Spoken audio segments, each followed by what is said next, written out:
Some minutes ago, I made a phone call to the new Olubadan of Ibadanland, Ọba Raṣidi Adewọlu Ọladọja, who was installed as the new Olubadan this last Friday, September 26, 2025.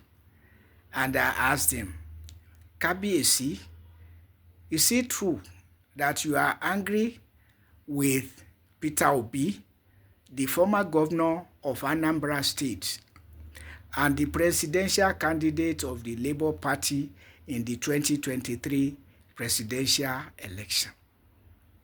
And he said, no, who said that? Why should I be angry with Peter Obi calling me his brother and friend? Am I not his brother and friend? And don't you know what the elders say?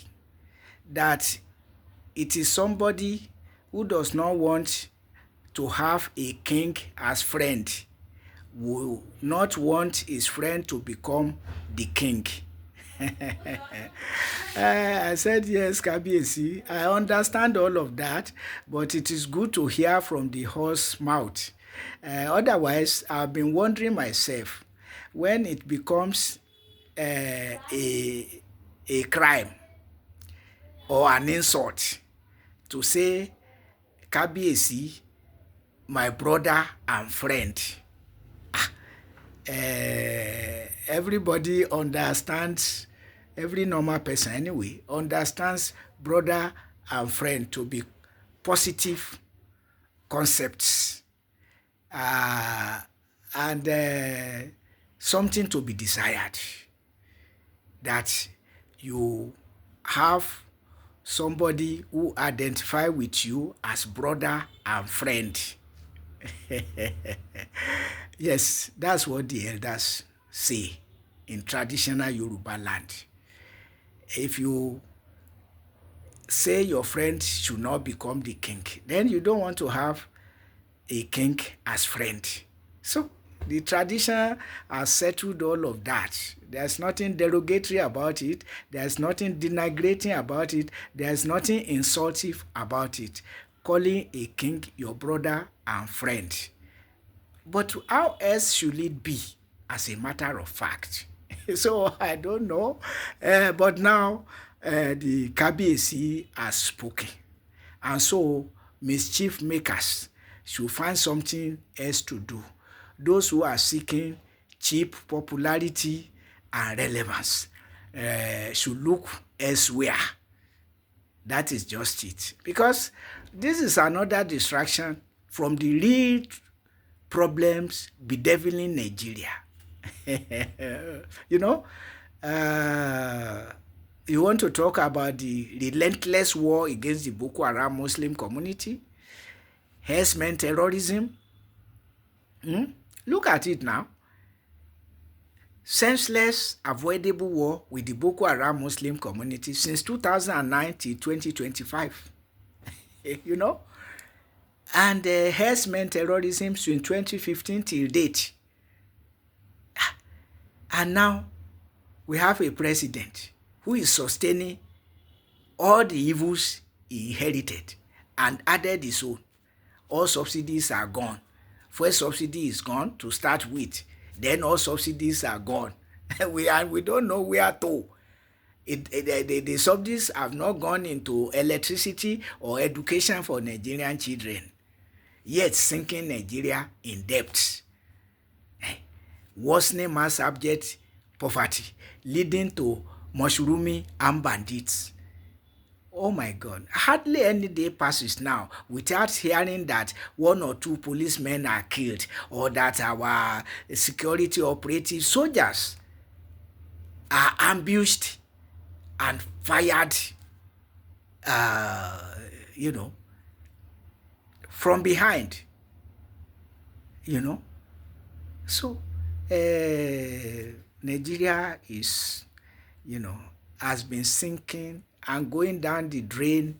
Oh my God, since 2009.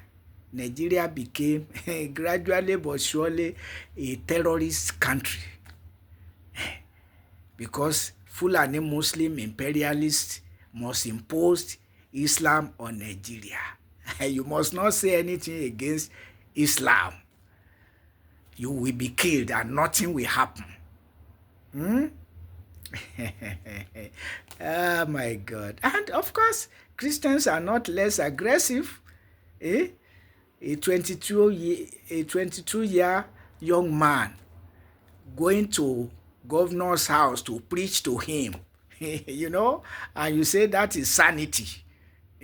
5 policemen could not deter him and struggling with them until he was shot to deter him. So religions that are spoiling our brains, to the extent somebody can say it is insulting or denigrating or derogatory to call a king your brother and friend. So you prefer enmity? Yes, of course, because Christianity and Islam are dividing us between themselves and among themselves too, because you have near innumerable Islamic denominations and Christian denominations. You can't count them. Even in Nigeria alone, you can't count them. Denominations. Sometimes really bitter and antagonistic, bitterly antagonistic factions of Christianity and Islam, also fighting in between. What of the Boko Haram Muslim community, the war against the community? Is it not because some Muslim imperialists accuse the community of unorthodox Islam? And you ask yourself, what concerns a secular nation with somebody's unorthodox or orthodox Islam, when the Constitution guarantees religious freedom and freedom of association? But that's where we are. And now the country is awash with mushrooming insecurities, while the president continues to praise himself for economic reform, and enemies of the people, anti-people forces, are solidly behind him, including Dave Umahi, saying that his own boy state will certainly not vote against the president, and that the entire Southeast will not vote just because of we are drumming support for Peter Obi to make a balance, not South and zonal balance, but enemies of the people whose only consolation is power and money. Justly or unjustly, doesn't matter, So, but that is where we are. As for Ọba Raṣidi Adewọlu Ọladọja, he says Peter Obi is his friend and brother. He's not his enemy. He's not his ill willer. And so, busybodies, mischief makers, find something else to do.